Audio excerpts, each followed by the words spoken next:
Yeah.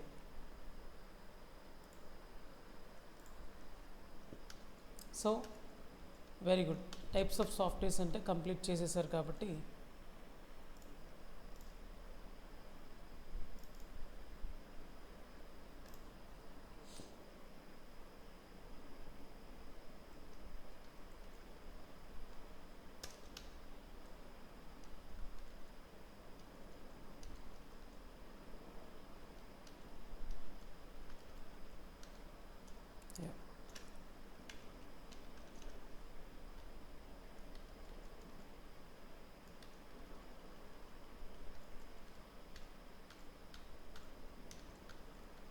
Simple answer కావాలి అంటే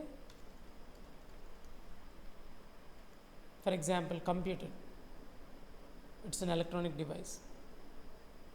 కంప్యూటర్ని run చేయటానికి, మేనేజ్ చేయటానికి ఏదైనా సాఫ్ట్వేర్ మనం ఇన్స్టాల్ చేస్తే దాన్ని సిస్టమ్ సాఫ్ట్వేర్ అంటాం.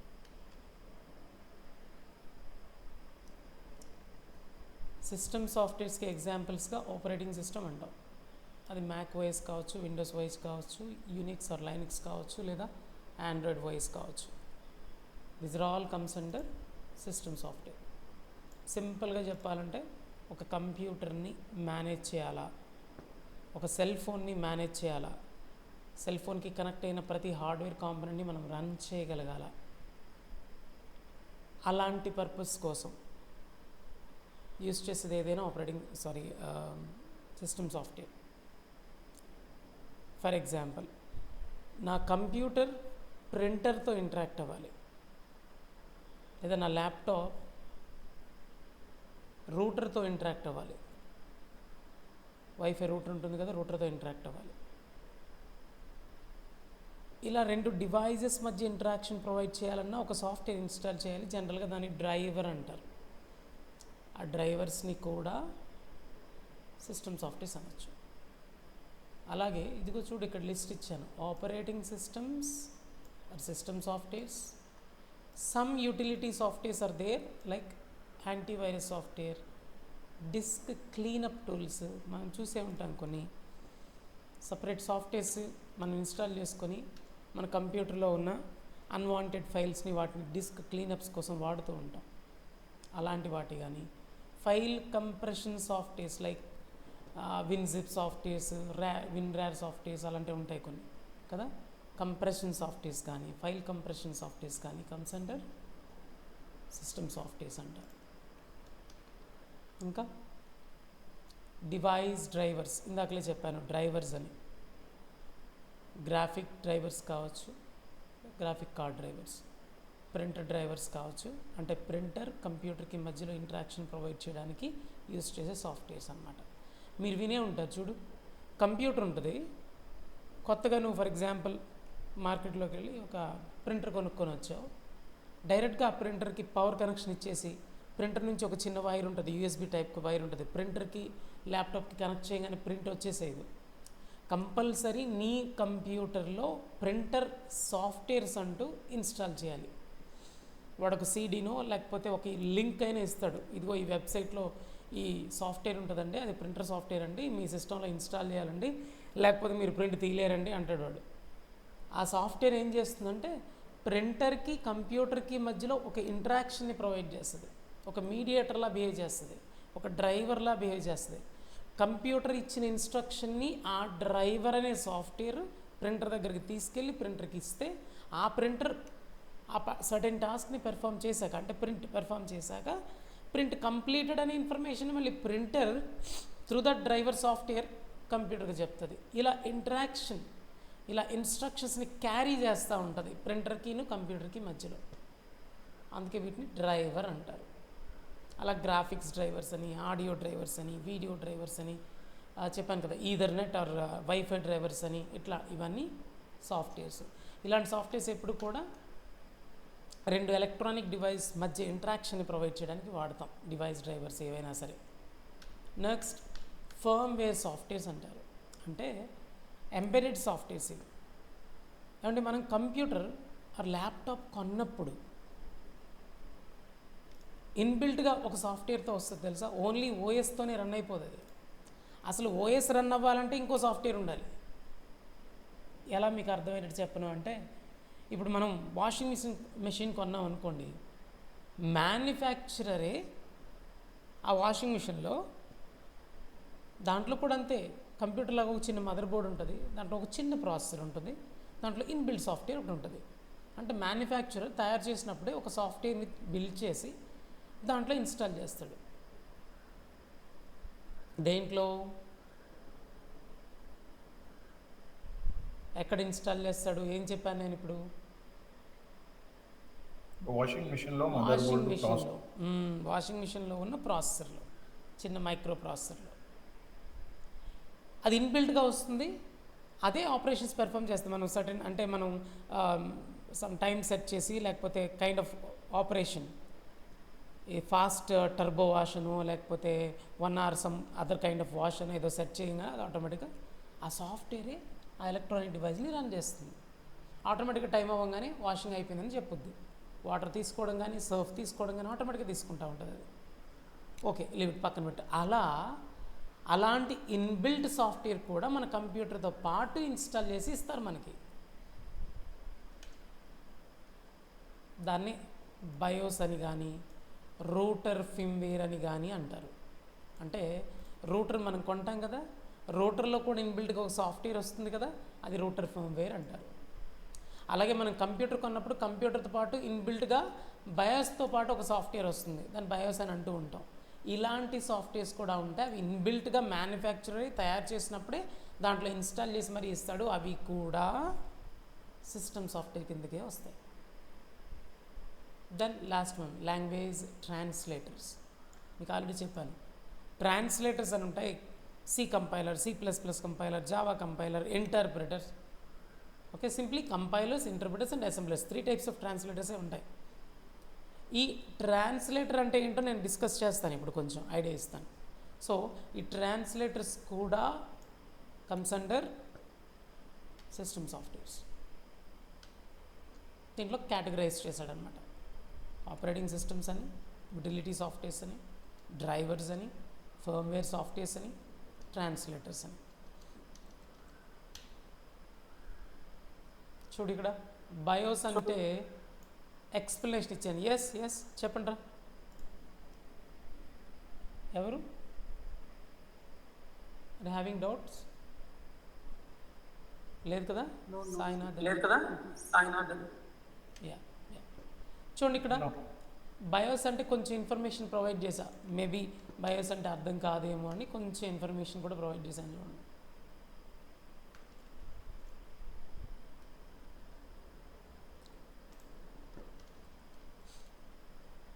BIOS is firmware stored on small memory chip. అదే చెప్తున్నాను కదా, మ్యానుఫ్యాక్చరరే ఆ డివైస్ని తయారు చేసినప్పుడు ఒక చిన్న ప్రాసెసర్లో అన్నానా, దాన్ని మెమరీ చిప్ అన్నాడు. On the mother board of A computer, కంప్యూటర్లో ఉన్న మదర్ బోర్డ్లో ఈ సాఫ్ట్వేర్ ఇన్స్టాల్ చేసి ఇస్తాడంట. ఆ మదర్ బోర్డ్లోని చిన్న మెమరీ చిప్ ఉంటుందంట, ఆ చిప్లో ఈ సాఫ్ట్వేర్ ఉంటుందంట. ఏది బయోస్ అంటాను చూడు, బయోస్ ఫర్మ్వేర్ సాఫ్ట్వేర్ అంటారు చూడు, అది. దాని పని ఏంటి మరి? It is responsible for initialising and testing hardware components during the boot process before handling control over to the operating system. ఏమంటున్నాడు సెకండ్ పాయింట్? ఈ ఫర్మ్వేర్ సాఫ్ట్వేర్ పని ఏంటంట, బయోస్ ఫర్మ్వేర్ సాఫ్ట్వేర్ పని ఏంటంట, ఎప్పుడైతే నువ్వు సిస్టమ్ని స్విచ్ ఆన్ చేస్తావో, ఆన్ చేస్తాం కదా ల్యాప్టాప్ని, ఆన్ చేసినప్పుడు ఫస్ట్ ఈ సాఫ్ట్వేర్ రన్ అయింది. దీని పని ఏంటి? చెక్ చేస్తుందంట, టెస్ట్ చేస్తుందంట. కంప్యూటర్కి ఏ హార్డ్వేర్ కాంపోనెంట్స్ అయితే ఉన్నాయో అవన్నీ ప్రాపర్గా ఉన్నాయా, ప్రాపర్గా పనిచేస్తున్నాయా, వాటన్నిటినీ టెస్ట్ చేస్తుందంట. ఎప్పుడు మనం చూడు, సిస్టమ్ ఆన్ అయినప్పుడు ఎప్పుడైనా విన్నారా, అరే బూట్ అవుతుందిరా సిస్టమ్ అని అంటాం. బూటింగ్ అంటే జనరల్గా మీనింగ్ ఏంటో తెలుసా? జనరల్ మీనింగ్ మన కంప్యూటర్లో ఓఎస్ కూడా ఇన్స్టాల్ చేసి ఉంటావు కదా నువ్వు. ఆ ఓఎస్ అనేది మన మెమరీలోకి లోడ్ అవ్వటం, హార్డ్ డిస్క్లో ఉన్న మన సిస్టంలో ఓఎస్ ఉంటుంది, కానీ ఆ ఓఎస్ రన్ అవ్వాలంటే అది మెమరీలో ఉండాలి, ర్యామ్లో ఉండాలి. మీరు ర్యామ్ అనే కాన్సెప్ట్ ఎప్పుడైనా విన్నారా? ర్యామ్, హార్డ్ డిస్క్ వినుంటాం, కంపల్సరీ వినుంటాం. విన్నారా? ర్యామ్కి హార్డ్ డిస్క్ డిఫరెన్స్ ఏంటో తెలుసు కదా. ర్యామ్ని టెంపరరీ స్టోరేజ్ ఏరియా అంటారు. ర్యామ్ని టెంపరరీ స్టోరేజ్ ఏరియా అంటారు. అదే హార్డ్ డిస్క్ అయితే పర్మనెంట్ స్టోరేజ్ ఏరియా అంటారు. ఇప్పుడు మనం ఫొటోస్ తీసుకున్నాం సెల్ ఫోన్లో, ఎక్కడ స్టోర్ అవుతాయంటే నా ఫోన్లో ఉన్నాయి సార్ అంటావు. నీ ఫోన్లో ఎక్కడ? పర్మనెంట్ స్టోరేజ్ ఏరియాలో ఉంటాయి. రేపటికి కూడా అవి డిలీట్ అవ్వు, ఎల్లుండికి కూడా అవి డిలీట్ అవ్వు, నువ్వు కావాలని డిలీట్ చేస్తే తప్ప. పర్మనెంట్. అలాగే ఒక యాప్ ఇన్స్టాల్ చేసుకున్నావు నువ్వు, ఫోన్పేనో లేకపోతే భారత్ పేనో లేకపోతే ఇంకేదో ఒక సాఫ్ట్వేర్ ఇన్స్టాల్ చేసావు, ఒక యాప్ ఇన్స్టాల్ చేసావు. అది నువ్వు స్విచ్ ఆఫ్ చేసిన, నీ మొబైల్ ఫోన్ స్విచ్ ఆఫ్ చేసిన ఆ యాప్ ఉంటుంది కదా, ఎక్కడ ఉంటుంది? ఎక్కడ ఇన్స్టాల్ అయింది? పర్మనెంట్ స్టోరేజ్ ఏరియాలోనా, టెంపరీలోనా? పక్కాగా పర్మనెంట్ స్టోరేజ్ ఏరియాలోనే ఉంటుంది.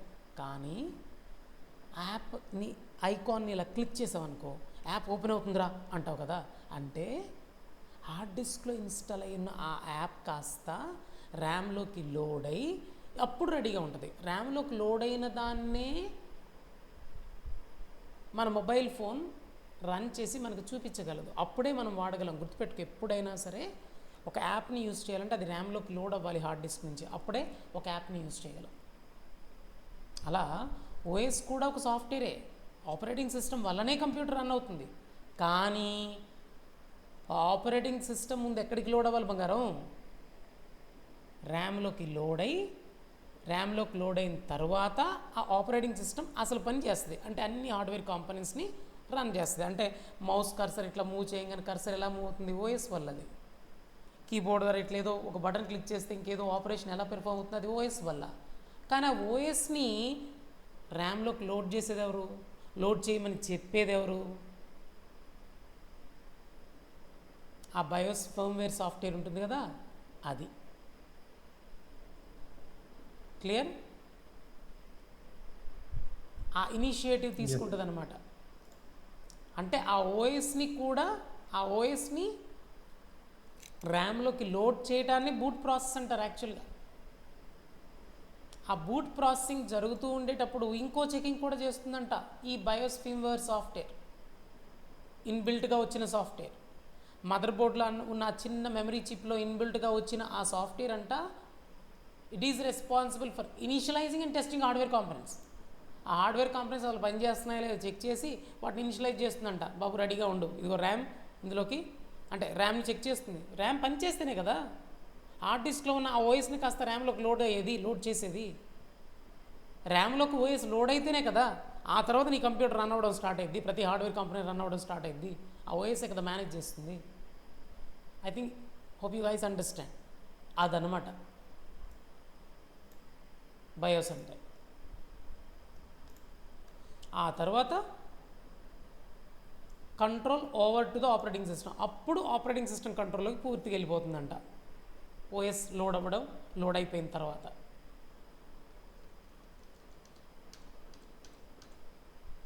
చూడు, ఫంక్షన్స్ ఆఫ్ బయోస్ అంటే ఈ ఫర్మ్వేర్ ఫంక్షన్స్ ఏంటంట? Power on self test, post అంటారు. పవర్ ఆన్ సెల్ఫ్ టెస్ట్ అంటే ఏంటంట? పవర్ ఆన్ అయినప్పుడు తనకు తానుగా చెక్ చేసుకుంటుందంట. ఏమని? Checks if essential hardwares. ఇప్పుడే చెప్పానా, ర్యామ్ అసలు పనిచేస్తుందా లేదా అని చెక్ చేసి ఆ ర్యామ్లోకి కదా లోడ్ చేస్తుందని చెప్పాను. అలా ఎసెన్షియల్ హార్డ్వేర్ అంటే ఏంటి? మెయిన్గా ర్యామ్, సిపియు, కీబోర్డ్ ఎక్సెట్రా అని ఇచ్చాడు. సెంట్రల్ ప్రాసెసింగ్ యూనిట్ అసలు ప్రాసెసర్ పనిచేస్తుందో లేదు చెక్ చేస్తుందంట. ర్యాండమ్ యాక్సెస్ మెమరీ పనిచేస్తుందో లేదు చెక్ చేస్తుందంట. అలాగే కీబోర్డ్ కానీ ఇంకా అదర్ హార్డ్వేర్ కాంపోనెంట్స్ కొద్దిగా పనిచేస్తుందా లేదా, మినిమం ఇంపార్టెంట్గా ఉంటాయి కదా, అవి రన్ అవ్వాలి కదా, ఫస్ట్ చెక్ చేస్తుందంట. ఏది? పవర్ ఆన్ చేసినప్పుడు. అందుకే పవర్ ఆన్ సెల్ఫ్ టెస్ట్ అన్నాడు పోస్ట్ అంటే. అలా తనకు తానుగా ఆ హార్డ్వేర్ కాంపోనెంట్స్ పనిచేస్తున్నాయని చెక్ చేసుకుంటుందంటే ఒకటి. నెక్స్ట్ బూట్ స్ట్రాప్ లోడర్ అన్నాడు. బయోస్ యొక్క రెండో టాస్క్ ఏంటంట, బూట్ స్ట్రాప్ని లోడ్ చేస్తుంది అంటున్నాడు, లేదా బూట్ స్ట్రాప్ లోడర్ అని అంటున్నాడు. అంటే ఏంటంట, it locates and loads the operating system from hard disk or SSD to RAM.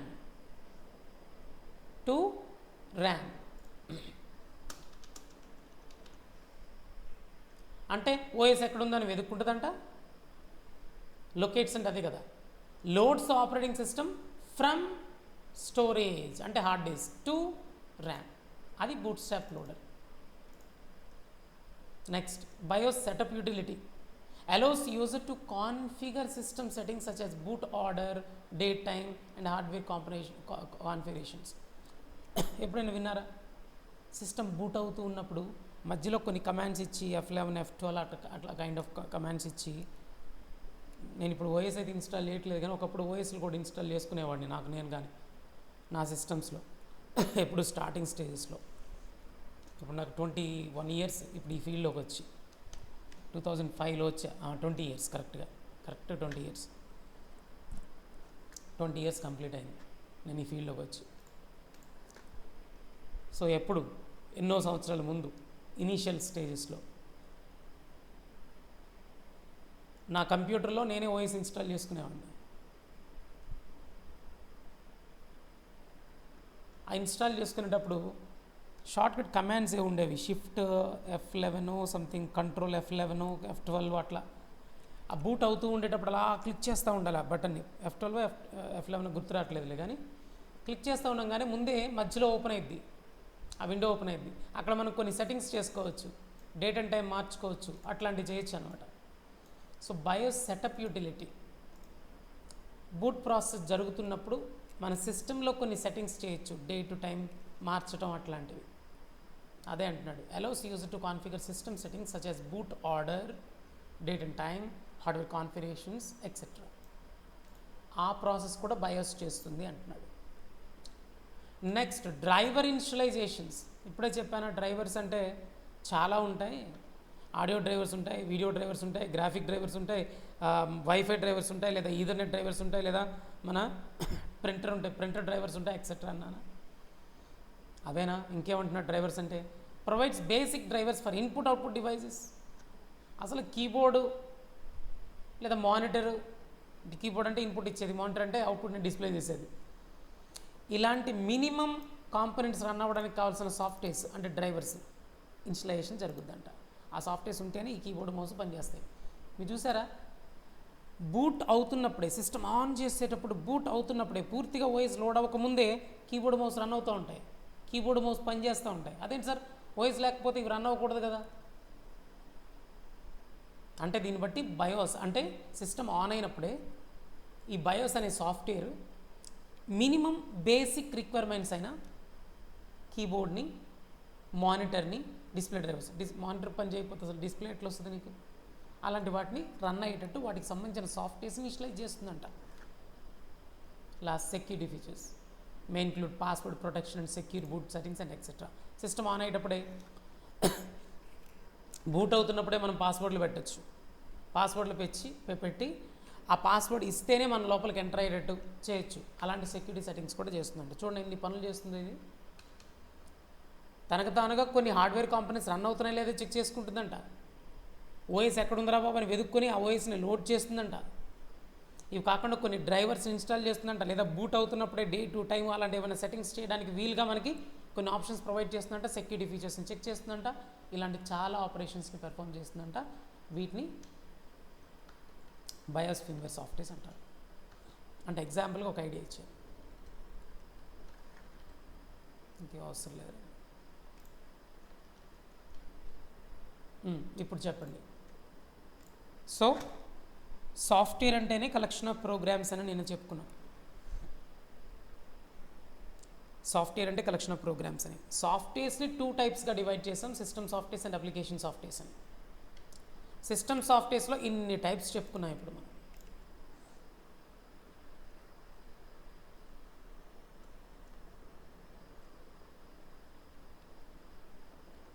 ఇప్పుడు అప్లికేషన్ సాఫ్ట్వేర్ అంటే ఏంటో చూద్దాం.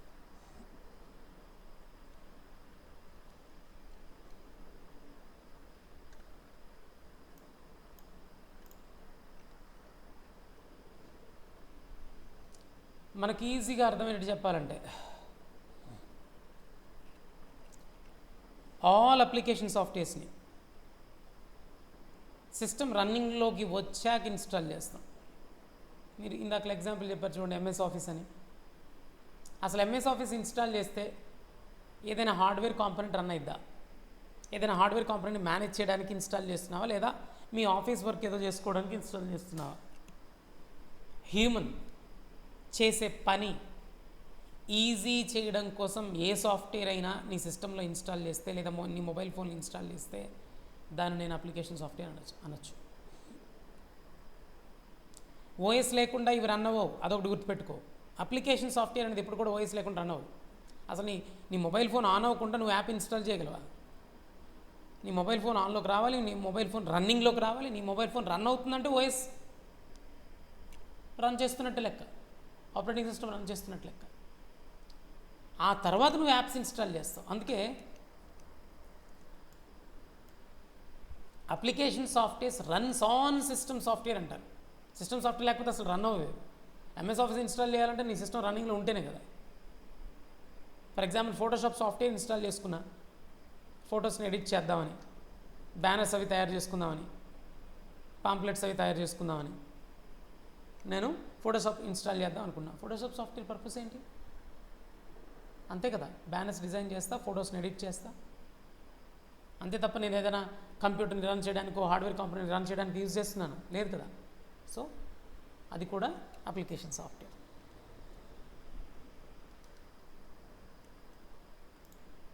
యూజర్ ఓరియంటెడ్, మన కోసం, యూజర్స్ కోసం డిజైన్ చేసేది. ఎగ్జాంపుల్స్ అని కొన్ని క్యారెక్టరిస్టిక్స్ ఇచ్చాడు. యూజర్ ఓరియంటెడ్ అంటే యూజర్స్ కోసం, యూజర్ సర్టెన్ టాస్క్ పెర్ఫామ్ చేయడం కోసం. రన్స్ ఆన్ సిస్టమ్ సాఫ్ట్వేర్, అసలు సిస్టమ్ సాఫ్ట్వేర్ లేకుండా ఇవి రన్ అవ్వవు. ఎగ్జాంపుల్ ఓఎస్ లేకుండా ఇవి రన్ అవ్వవు. కస్టమైజబుల్, అవును, మనం ఇన్స్టాల్ చేస్తున్నప్పుడే మనం ఆప్షన్స్ అడుగుద్ది. అది మనకు నచ్చినట్టు ఆప్షన్స్ ఇచ్చి మరి కస్టమైజ్ చేసి మరి ఇన్స్టాల్ చేసుకోవచ్చు. Variety of types, different types ఉంటాయి. Productivity, entertainment, business and education and etcetera అంటున్నాడు. ఇప్పుడు నేను వెబ్సైట్స్ అంటానండి. వెబ్సైట్ అనేది సిస్టమ్ సాఫ్ట్వేర్, అప్లికేషన్ సాఫ్ట్వేరా? ఏం చెప్తారు? All websites.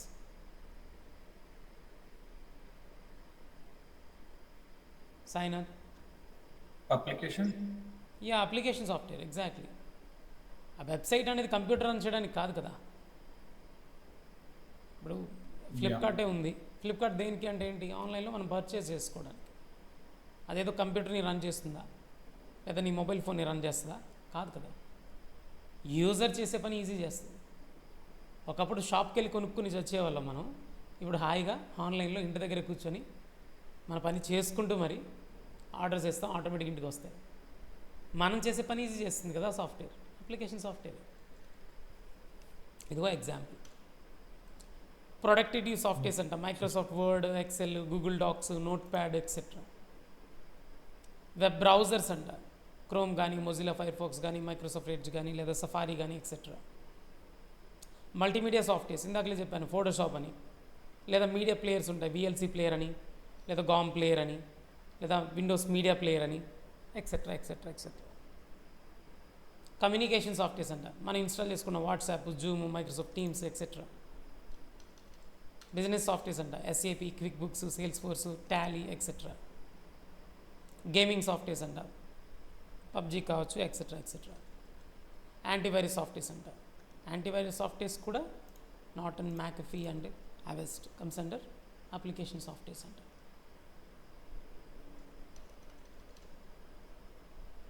That's it.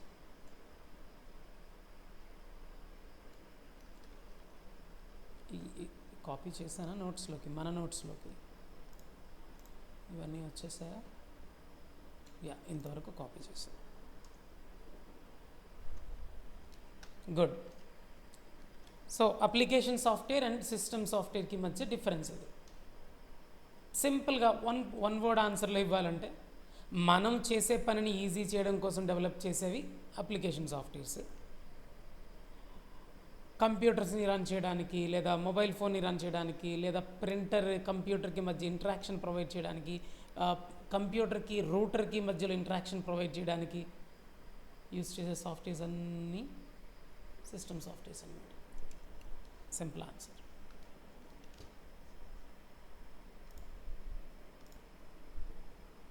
What is a translator? What is the use of Java? Yesterday చెప్పాను కదా, అసలు జావా ఎందుకు అంటే ఏం చెప్పాం?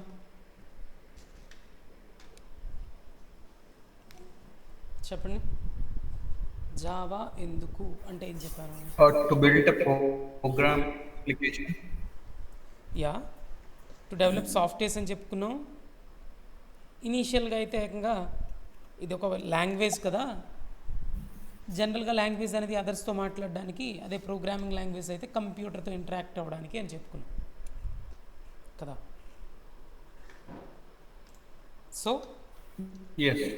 యా, లాంగ్వేజ్ అనేది ఎందుకు అంటే to interact with a computer అని చెప్పాను కదా. ఒక్కసారి ఇమేజ్ చూద్దాం.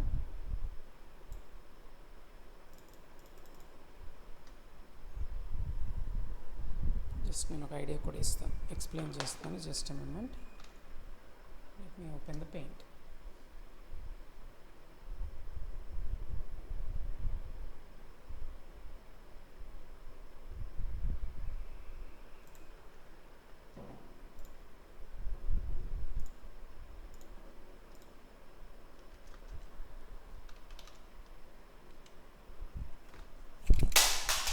Sorry.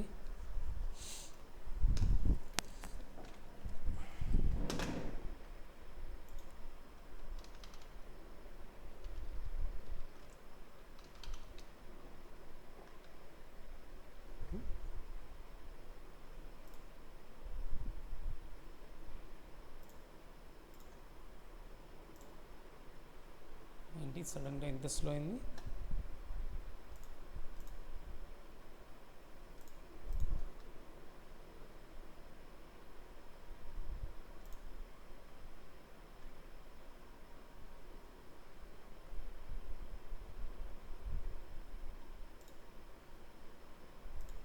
Yeah. Let us say there is a computer.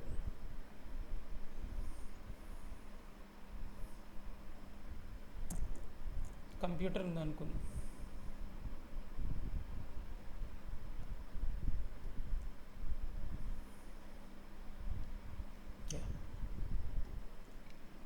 It's a computer.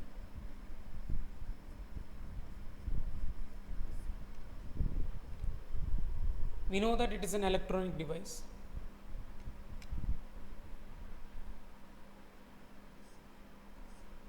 Right?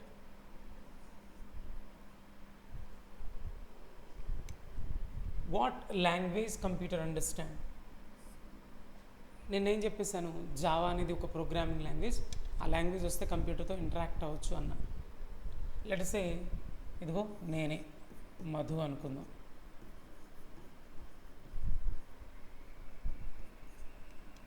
He actually knows Java.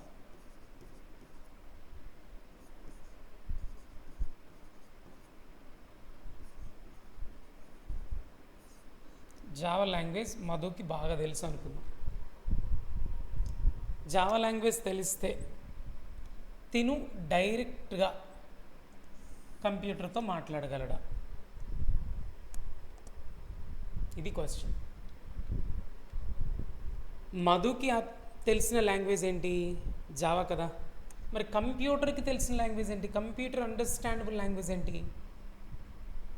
దాన్ని మెషిన్ లాంగ్వేజ్ అంటాం కదా.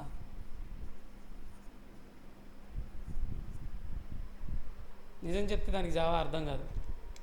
నువ్వు సి లాంగ్వేజ్ నీకు వచ్చు అనుకుందాం. ఫర్ ఎగ్జాంపుల్ సాయినాథ్ అనుకుందాం. తిను సాయినాథ్ నోస్ సి లాంగ్వేజ్ అనుకుందాం. సాయినాథ్ డైరెక్ట్గా కంప్యూటర్తో మాట్లాడగలడా? ఇంటరాక్ట్ అవ్వగలడా? కంప్యూటర్కి ఇన్స్ట్రక్షన్స్ ఇవ్వగలడా? కంప్యూటర్ చేత టాస్క్ కంప్లీట్ చేయించగలడా అంటే no, because computer doesn't understand C language directly. Computer doesn't understand Java. Computer doesn't understand Python. C plus plus, Java, Python ఈ లాంగ్వేజ్ అర్థం కావు. దీనికి అర్థమయ్యే లాంగ్వేజ్ ఒకటే, దట్ ఈస్ మెషిన్ లాంగ్వేజ్. అంటే ఏంటి సార్ చెప్తా. కంప్యూటర్ అంటేనే చిన్నప్పుడు నుంచి చాలాసార్లు నేర్చుకుని ఉంటాం, it is an electronic device అంటాం.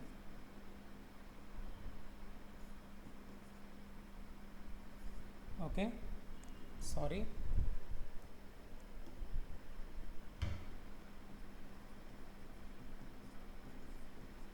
ఎలక్ట్రానిక్ డివైస్ అంటే ఇన్ జనరల్ ఎలక్ట్రానిక్ డివైస్ అంటే ఎందుకంటారు దాన్ని?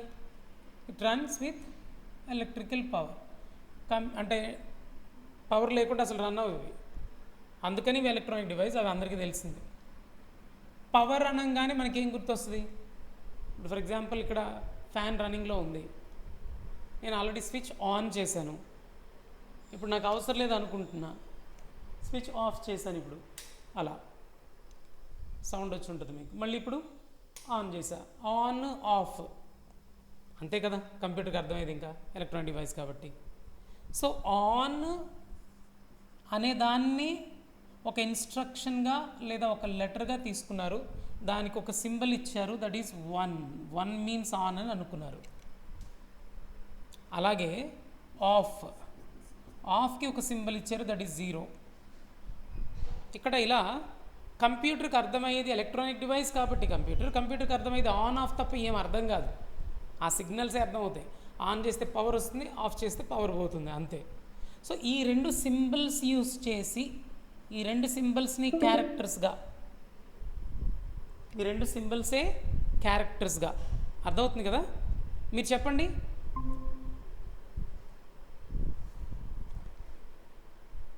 ఉన్నారా ఆన్లైన్లో?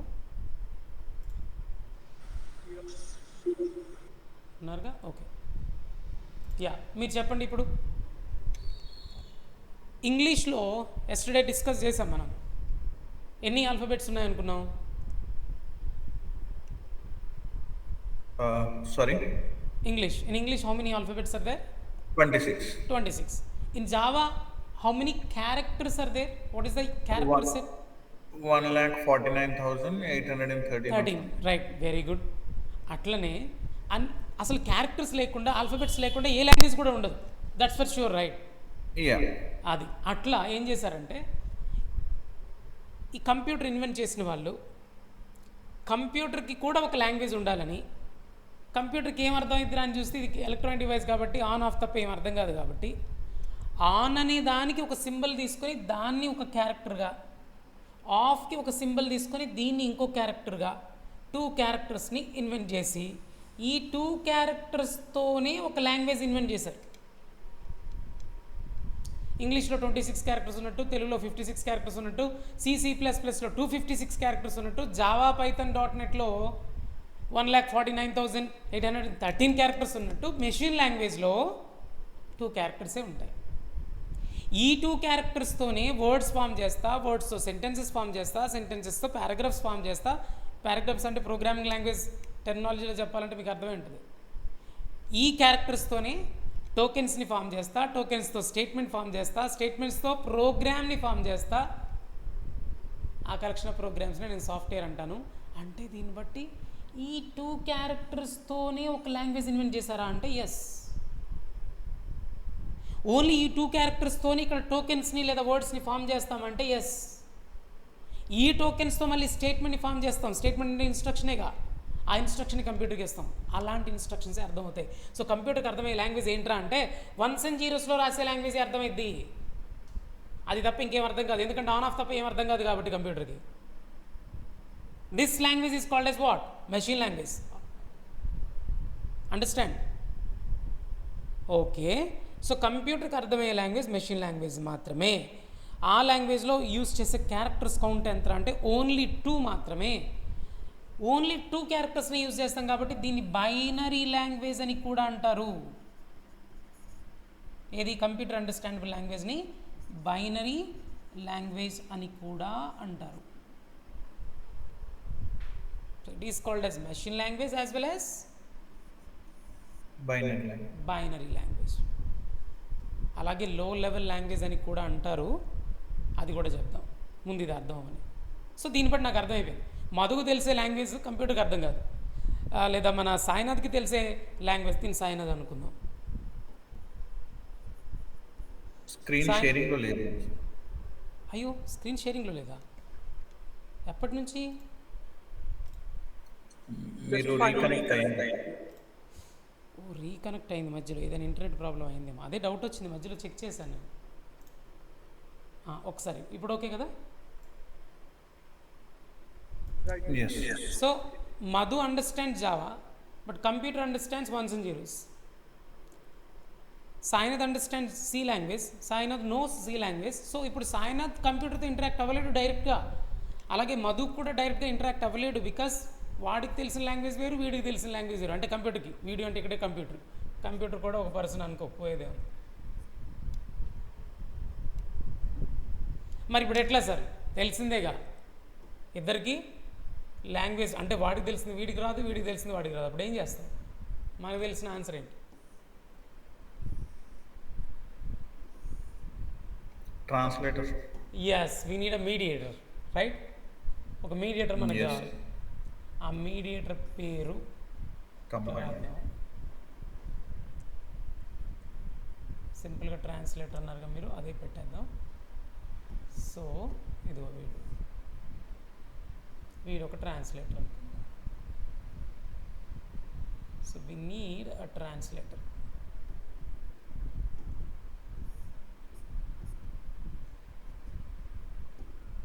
వీడు ట్రాన్స్లేటర్. ఏంటి ఇట్లా వస్తుంది? సారీ,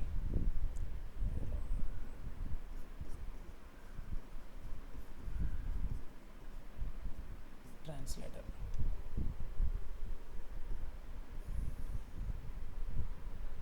అది ట్రాన్స్లేటర్ లేకుండా, అంటే జావాలో నువ్వు కనుక ఇన్స్ట్రక్షన్ ఇస్తే, ఫర్ ఎగ్జాంపుల్ ఇలా ఇచ్చావు, ఇలా లైక్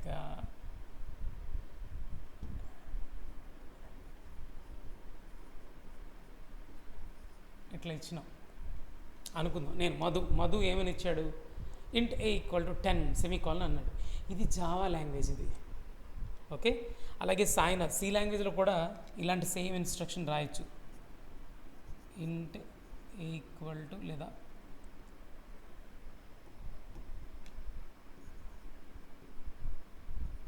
త్రీ అని ఇచ్చా. Sainath has given a C language instruction. జావాలో కూడా ఇలాంటి స్టేట్మెంట్ రాయొచ్చు. ఇది జావా లాంగ్వేజ్ ఇన్స్ట్రక్షన్ అనుకుంది. ఈ ట్రాన్స్లేటర్ ఏం చేస్తుంది? వీడు ఈ ఇన్స్ట్రక్షన్ని తీసుకొని మెషిన్ కోడ్లోకి కన్వర్ట్ చేసి, అంటే వన్స్ అండ్ జీరోస్లోకి కన్వర్ట్ చేసి కంప్యూటర్కి ఇస్తాడు, అంటే ప్రాసెసర్కి ఇస్తాడు. మన కంప్యూటర్లో ఉన్న ప్రాసెసర్కి ఇస్తాడు. మన ప్రాసెసర్ అంటే కంప్యూటర్ అర్థం చేసుకొని దాన్ని రన్ చేసి, నువ్వేం చెప్పావు అది చేస్తుంది. అసలు కంప్యూటర్తో నువ్వు ఎందుకు మాట్లాడుతావు? To do tasks, right? నువ్వు ఏదైనా పనులు చేయించుకోవడానికి కదా. int a ఈక్వల్ టు 10 అంటే నువ్వు అసలు ఏమని అడిగినట్టు కంప్యూటర్కి తెలుసా? ట్రాన్స్లేటర్ మెషిన్ కోడ్లో కన్వర్ట్ చేసి కంప్యూటర్కి ఇస్తుంది. ఏమని? నువ్వేమని అడిగావు?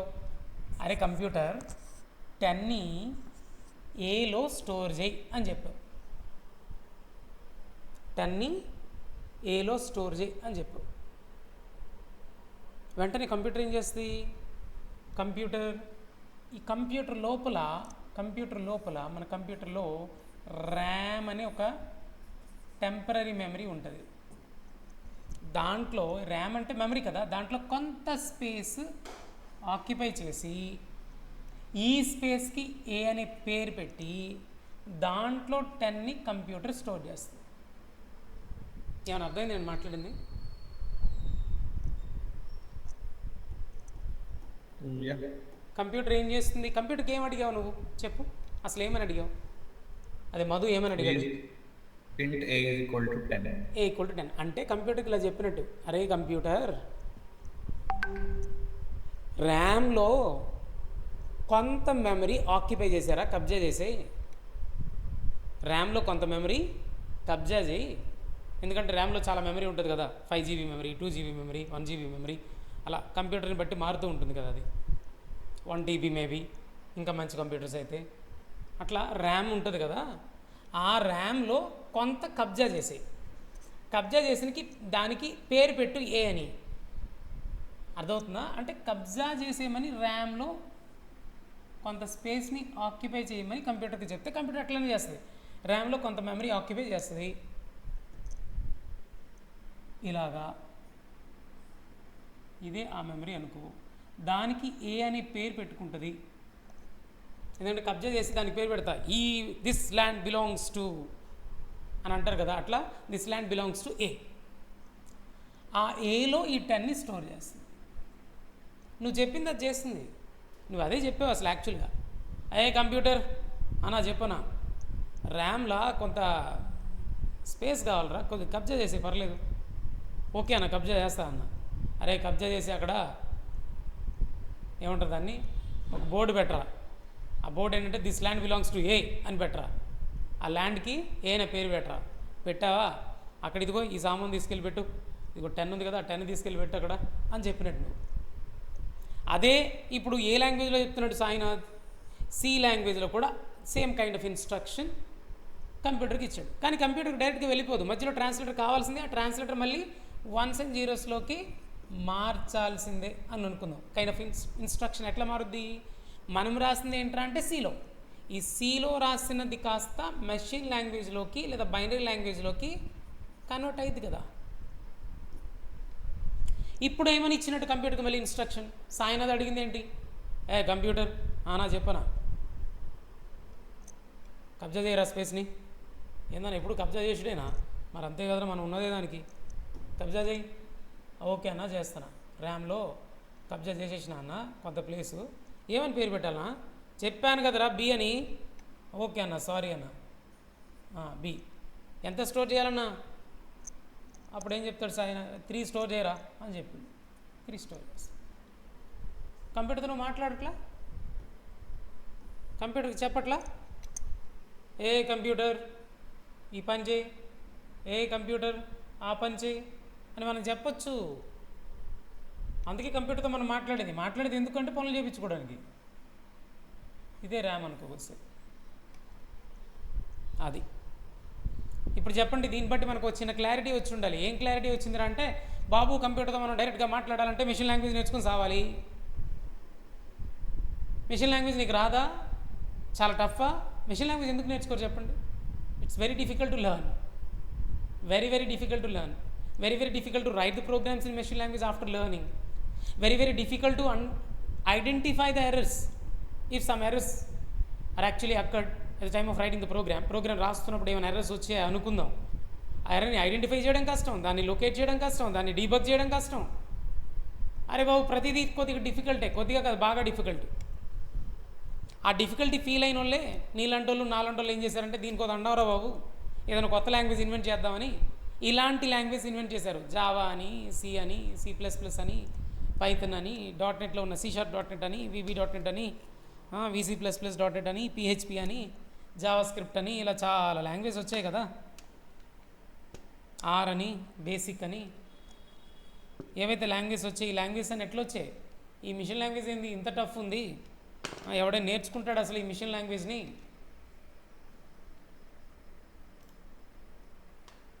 జస్ట్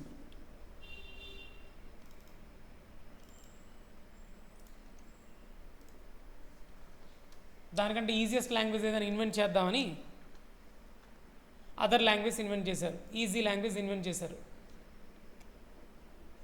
ముందు మెషిన్ లాంగ్వేజే వచ్చింది, ఆ తర్వాత అసెంబ్లీ లాంగ్వేజ్ అని ఇన్వెంట్ చేశారు. మెషిన్ లాంగ్వేజ్ కంటే కొంచెం బెటర్ ఉంటుంది, ఈజీ ఉంటుంది. అసెంబ్లీ లాంగ్వేజ్ కూడా డిఫికల్టే, మెషిన్ లాంగ్వేజ్ కంటే ఈజీ. అసెంబ్లీ లాంగ్వేజ్ తర్వాత దీనికంటే బెటర్ ఉంటే బాగుందని అప్పుడు హై లెవెల్ లాంగ్వేజ్ పూర్తిగా వచ్చాయి. హై లెవెల్ లాంగ్వేజ్ అంటే చూడడానికి ఏదో ఇంగ్లీష్లో రాస్తున్నట్టు ఉంటుంది తప్ప ఏదో డిఫరెంట్ లాంగ్వేజ్లో రాస్తున్నట్టు అనిపించదు. ఇప్పుడు చూడు, int a = 3 అన్నాం అంటే ఏలో ఒక ఇంటీజర్ వాల్యూ స్టోర్ చేస్తున్నాం, బీలో ఒక ఇంటీజర్ వాల్యూ స్టోర్ చేస్తున్నాం. చూడటానికి అర్థం అవడం ఈజీ, అర్థం చేసుకోవడం ఈజీ, ఇంగ్లీష్లో రాసినట్టు ఉంటుంది. వీటిని హై లెవెల్ లాంగ్వేజ్ అంటారు. హై లెవెల్ లాంగ్వేజ్ ఇన్వెంట్ చేసింది ఏంట్రా అంటే అసెంబ్లీ లాంగ్వేజ్ తర్వాత వచ్చింది. అసెంబ్లీ లాంగ్వేజ్ ఎందుకు వచ్చిందిరా అంటే మెషిన్ లాంగ్వేజ్ డిఫికల్ట్ కాబట్టి దానికంటే కొంచెం easiest language assembly language. Assembly language కంటే హై లెవెల్ లాంగ్వేజ్ ఉన్నాయి కదా, C++, జావా, ఇవన్నీ పైథన్, ఇవన్నీ high level language. High level language అంటే డెడ్ ఈజీ, చూడడానికి ఏదో ఇంగ్లీష్లో రాసినట్టు అనిపిస్తుంది. అలా ఇన్వెంట్ చేశారన్నమాట. ఓకే, ఇప్పుడు ఈ ఇమేజ్ కూడా కాపీ చేద్దామంటే చేద్దాం, మీకు ఐడియా వస్తుంది అనుకుంటే, ఇది యూజ్ అవుద్ది అనుకుంటే మన నోట్స్లో ఇది కూడా ప్లేస్ చేశారు.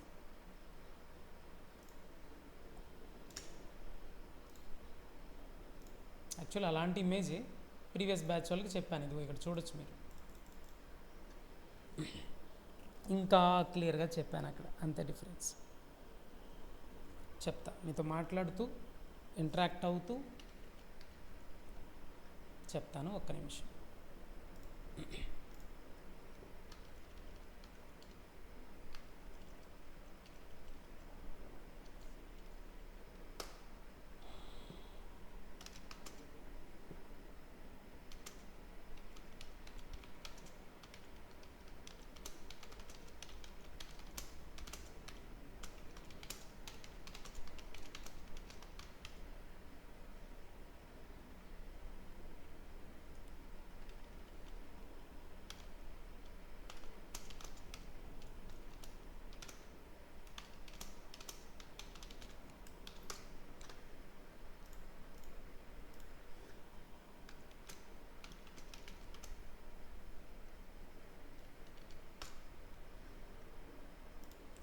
ఇంటరాక్ట్ అవ్వడం కుదరదు.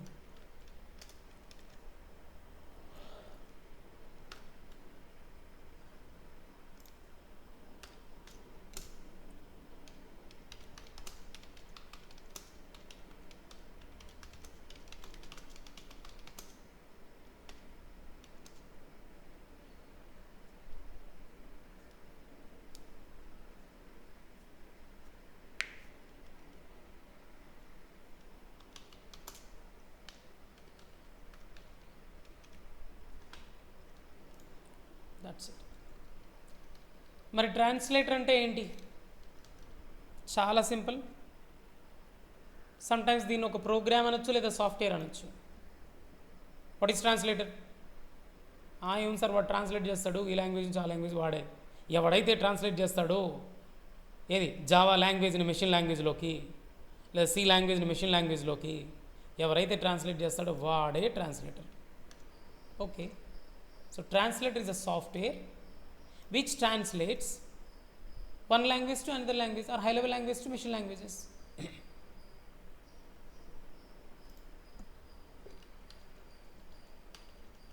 Simply one language to another language అనొచ్చు. ఒక లాంగ్వేజ్ని ఇంకో లాంగ్వేజ్లోకి ట్రాన్స్లేట్ చేసేవాడే translator. How many types of translators are there? నువ్వు ఏ లాంగ్వేజ్ నేర్చుకున్నప్పుడు ఎప్పుడైనా సరే కంప్యూటర్స్ అనగానే ఒకటి గుర్తుపెట్టుకో, ట్రాన్స్లేటర్స్ 3 టైప్సే. ఈ కంప్యూటర్స్లో మనం డిస్కస్ చేసేది 3 టైప్స్ ఆఫ్ ట్రాన్స్లేటర్స్ని ప్రొవైడ్ చేస్తూ ఉంటారు డిఫరెంట్ కంపెనీస్ వాళ్ళు. ఓన్లీ 3 టైప్సే ఉంటాయి.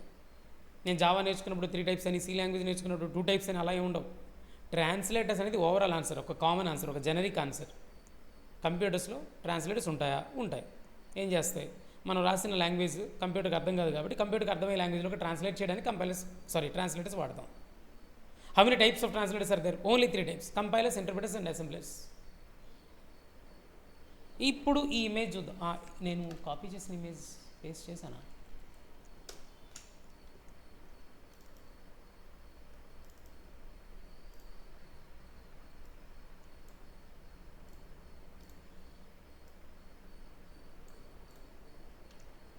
రైట్.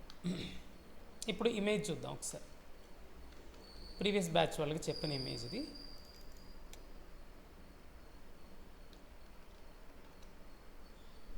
లక్ష్మణ్ అనే ఎగ్జాంపుల్ తీసుకునేది. లక్ష్మణ్ నోస్ మెషిన్ లాంగ్వేజ్ అనుకుందాం. మీరే చెప్పండి, can Lakshman directly interact with computer now? Yes. No need of any translator. Manish knows C language. He knows C language. Is he able to directly interact with computer? No. No chance. కంపల్సరిగా C లాంగ్వేజ్లో కనుక మీరు code రాస్తే, instructions రాస్తే, statements రాస్తే, నేను చెప్తున్నాను కదా, what is statement? Tell me, ఎవరు చెప్తారు? గుర్తుందా? నేను చదువుకుని రండి, మీరు మిమ్మల్ని చిన్నపిల్లలానే ట్రీట్ చేస్తా అన్నాను, గుర్తుందా? Yeah, what is a statement? Statement is a collection of tokens. Yeah, we can form statement by using tokens. And statement is an instruction given to the computer. That's what I said, right? Right. It's a kind of instruction. Okay. Manish has written that statement in C language. అంటే ఒక instruction రాశాడు C లాంగ్వేజ్లో. ఈ instruction డైరెక్ట్గా కంప్యూటర్కి అర్థం కాదు కాబట్టి నేను రాసిన ఆ ఇన్స్ట్రక్షన్ ఇందాక రాసిన చూడు ఇంట్ ఏ ఈక్వల్ టు 10 ఏదో అట్లా రాశాను. సి కంపైలర్ సి లాంగ్వేజ్లో రాసిన ఇన్స్ట్రక్షన్ని మైండ్లోకి వెళ్ళనివ్వండి. మెషిన్ కోడ్లోకి ట్రాన్స్లేట్ చేయాలంటే సి ఇన్వెంటర్స్ ఒక ట్రాన్స్లేటర్ని ప్రొవైడ్ చేశారు, దాన్ని సి కంపైలర్ అంటారు. కంపైలర్ అనే ట్రాన్స్లేటర్ని ఇంట్రడ్యూస్ చేశారు. ట్రాన్స్లేటర్స్ ఎన్ని టైప్స్ అని చెప్పుకున్నాం? 3 టైప్స్ కదా. 3. యా, దాంట్లో కంపైలర్స్, ఇంటర్ప్రిటర్స్, అసెంబ్లీస్ ఉన్నాయి కదా. సి లాంగ్వేజ్లో రాసిన కోడ్ని మెషిన్ కోడ్లోకి కన్వర్ట్ చేయడానికి ఈ 3 కేటగిరీస్లో what kind of translator I've used? Image చూడండి. దేని యూజ్ చేస్తున్నా? సి కంపైలర్ని యూజ్ చేసి, అంటే కంపైలర్ అనే ట్రాన్స్లేటర్ని వాడుతున్నా సి లాంగ్వేజ్లో రాసిన ఇన్స్ట్రక్షన్స్ని మెషిన్ కోడ్లోకి కన్వర్ట్ చేయడానికి. మరి దీన్ని సి కంపైలర్ అని ఎందుకన్నారు సార్? కంపైలర్ అంటే సరిపోదా బాబు? సి కంపైలర్ అని ఎందుకన్నారంటే సి ప్రోగ్రామ్ని సి లాంగ్వేజ్లో రాసిన ఇన్స్ట్రక్షన్స్ని మెషిన్ కోడ్లో కన్వర్ట్ చేసేది ఇది. సిని ఇన్వెంట్ చేసిన వాళ్ళు ప్రొవైడ్ చేసింది ఇది. అర్థమైందా?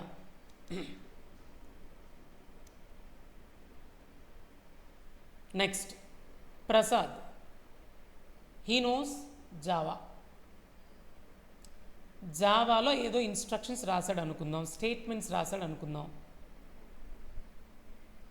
ఈ స్టేట్మెంట్ మెషిన్ కోడ్లోకి కన్వర్ట్ చేసి అప్పుడే మనం కంప్యూటర్కి ఇవ్వగలం.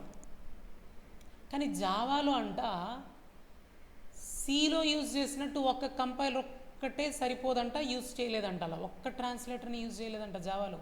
అంటే జావాలో రాసిన కోడ్ మెషిన్ కోడ్లోకి కన్వర్ట్ చేయడానికి జావా ఇన్వెంటర్స్ 2 ట్రాన్స్లేటర్స్ వాడారా. అదేంటి సార్ 2? ఎందుకలాగనేది నేను తర్వాత చెప్తా. ఈ ఇంట్రడక్షన్ అవని, ఈ ఎక్స్ప్లెనేషన్ అవని, మేబీ టుమారో. రేపు ఆల్మోస్ట్ ప్రోగ్రామింగ్ స్టార్ట్ చేసేయచ్చు. Okay sir. 2 అవును. ఏంటవి? కంపైలరు వాడతాం జావాలో, ఇంటర్ప్రిటర్ని కూడా యూజ్ చేస్తాం. కంపైలర్ని యూజ్ చేసి ట్రాన్స్లేట్ చేస్తాం, ఇంటర్ప్రిటర్ యూజ్ చేసి కూడా ట్రాన్స్లేట్ చేస్తాం. ఫైనల్గా మెషిన్ కోడ్ ఇంటర్ప్రిటరే జనరేట్ చేస్తుంది. అదేంటి 2 వాడతారా ఇక్కడ? Yes, we use 2 translators. Just remember that if you are writing programs in Java, to translate the Java instructions or statements into machine code, we have to use 2 translators because inventors atla decide chesiru. Clear?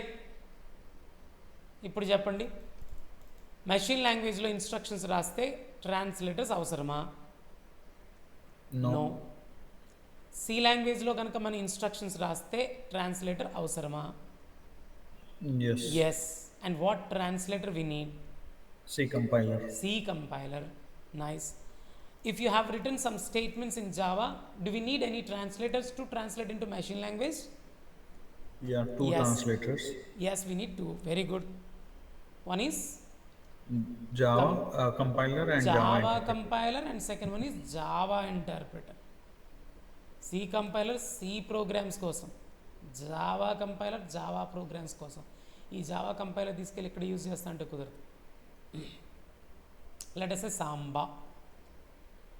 Samba అని ఒకడు ఉన్నాడు మా student. ఇప్పుడు ఇంకా 3 months అయింది join అయ్యి, job oriented course. తను ఇక్కడ ఆఫ్లైన్, ఇంకా రోజంతా ఇక్కడే ఉంటారు ఇన్స్టిట్యూట్లోనే.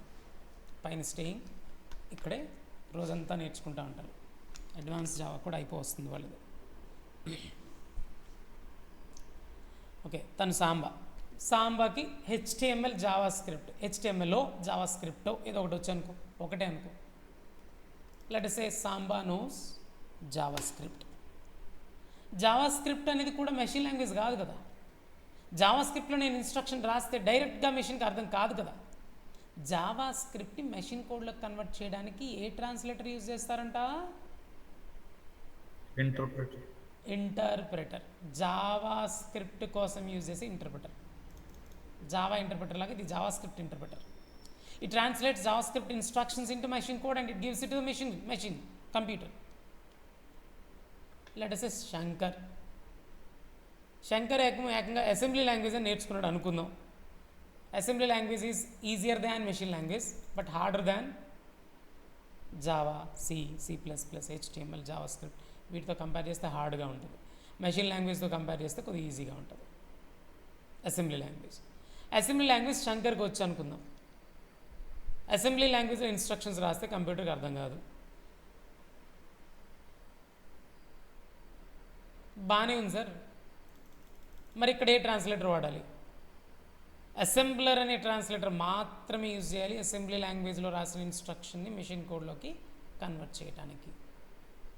అందుకే Shankar must use a translator called assembler to translate assembly language instructions to the machine code. Is it clear? ఇప్పుడు మీకు కొంత క్లారిటీ వచ్చింది. ఒకటి మాత్రం ఫిక్స్, ట్రాన్స్లేటర్ లేకుండా పని జరగదు, ఎందుకంటే మనం మెషిన్ లాంగ్వేజ్లో కోడ్ రాయట్లా. అది క్లియర్. ఇప్పుడు జావాలో గనక మనం ప్రోగ్రామ్ రాస్తే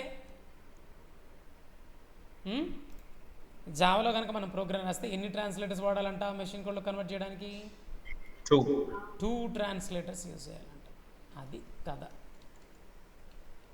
ఓకే, బాగానే ఉంది. ఇప్పుడు అసలు కథలోకి వద్దాం. సరదాగా ఒక చిన్న ప్రోగ్రామ్ రాద్దాం. ఏది? చిన్న ప్రోగ్రామ్. హిస్టరీ నేను తర్వాత అయినా చెప్పొచ్చు, అది పెద్ద విషయం కాదు.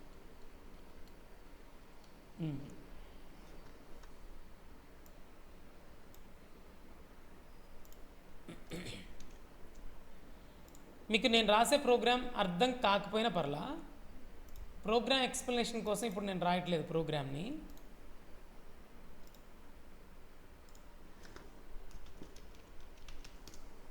మీకు ఏం అర్థం కాకపోయినా పర్లేదు, నేను తర్వాత చెప్తాను ప్రోగ్రామ్స్ ఎలా రాయాలి ఏంటి, ఇంకా చాలా ఎక్స్ప్లెనేషన్ ఉంది.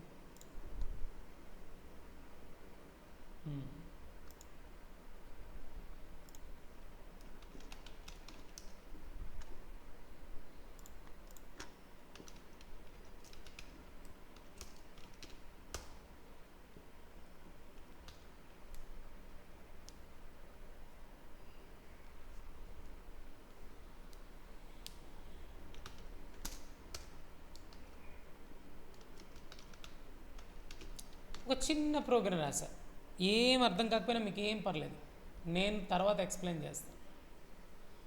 ఏదో క్లాస్ 1 అని రాశాను, కర్లీ బ్రేసెస్ ఇచ్చాను, పబ్లిక్ స్టాటిక్ వైడ్ మెయిన్ అని రాశాను.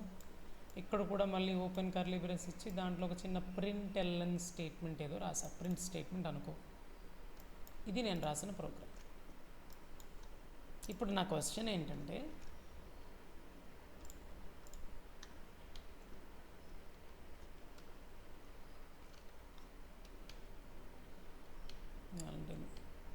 ప్రోగ్రామ్ ఏదైనా రాసానా?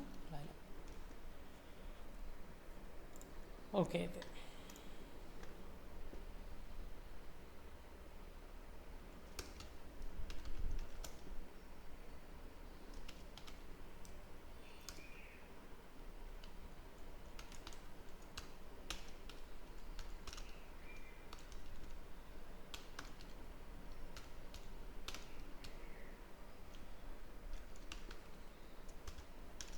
కన్ఫ్యూజ్ చేయడం ఎందుకు, సింపుల్గానే రా. ఏం అర్థం కాకపోయినా చూడండి, ఇది జావా కోడ్. ఓకే, రాసేసా. అయ్యో, పవర్ పోయింది.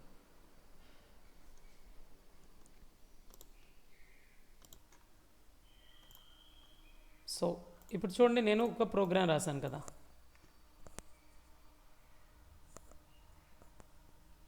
కాపీ చేసా.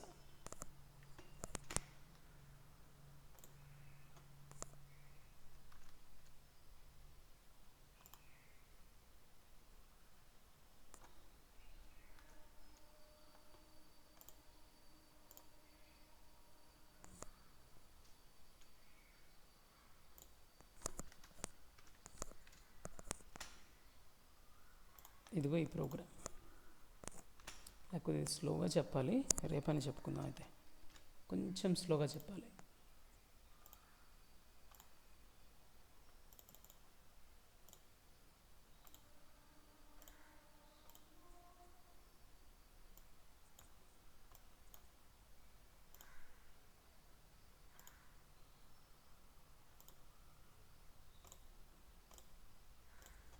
ఎస్,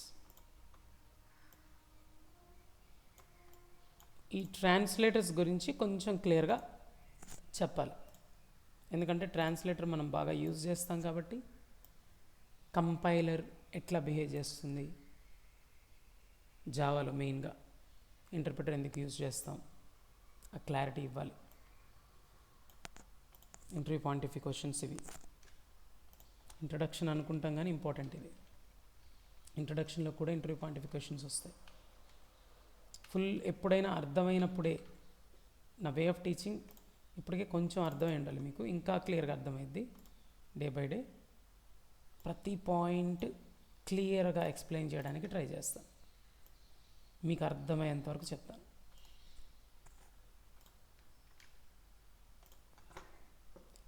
సో రేపు ఏం చేద్దామంటే, మనం రాసిన ప్రోగ్రామ్ ఎలా రన్ అవుతుంది, ఎలా బిహేవ్ చేస్తుంది, స్టెప్ బై స్టెప్ క్లియర్గా ఎగ్జిక్యూషన్ ఫ్లో లాంటిది ఒక చిన్న ప్రోగ్రామ్ ఎక్స్ప్లెనేషన్ కాదు, ఎలా పని చేస్తుంది, ఎలా కంపైల్ అవుతుంది, ఇంటర్ప్రిటర్ ఎట్లా పని చేస్తుంది, ఎందుకు 2 ట్రాన్స్లేటర్స్ యూజ్ చేశారు, ఇన్ని క్వశ్చన్స్కి ఆన్సర్స్ రేపు డిస్కస్ చేద్దాం. ఎందుకంటే మినిమం 1 అవర్ అయినా పడుతుంది ఆ స్లో ఎక్స్ప్లెనేషన్. ఇప్పుడు మనం స్టార్ట్ చేసిన మధ్యలోనే ఆగిపోతుంది, పవర్ వచ్చింది. ఓకే, సో ప్రస్తుతానికి ఆపేస్తున్నా, రేపు కంటిన్యూ చేద్దాం.